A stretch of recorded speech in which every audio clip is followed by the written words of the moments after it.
Estuarine systems are interesting because they're at the interface between the open ocean and the coast and the freshwater system. And so we have the freshwater policies and we have the marine policies, but the poor old estuaries sit in the middle, and they're not well studied, they're not well understood, and they're not well managed.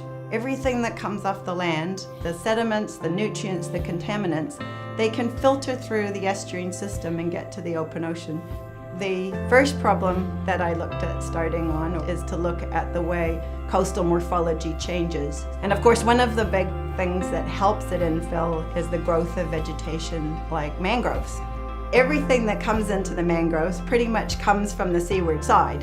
So all the sediments and all the nutrients are carried in the water column into the mangroves, and then they're deposited there. And so if you can understand how the fringe behaves, then you can understand how the whole mangrove forest behaves. And if you look at the fringe of an estuary, it's all covered in these pneumatophores, these aerial roots that stick out. And so we've been working on whether those aerial roots, do they stir up the sediments and cause the sediments to move into the mangroves, or do they damp out the sediments and cause the mangrove forest to expand very quickly?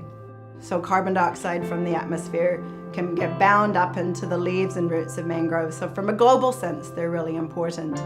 But they're also an example of how our coastal system's changing. If you're looking at a sediment that's delivered through the surface, it's quite easy to measure. But figuring out how much is coming out of the groundwater is a lot more difficult because you can't see it. And our recent estimates suggest that up to 50% of the nutrients that are coming to the coast are coming up through the groundwater pathways. Groundwater pathways are one of the big unknowns in New Zealand. So we have all this dairy farming, and there's been an increase in dairy farming, a lot of fertilizer use, and some of that goes off on the runoff into the rivers and comes out to the coast, and we can monitor the rivers, but a lot of it seeps into the groundwater. And those groundwater pools can be really, really old. They can stay down there for 40, 50 years.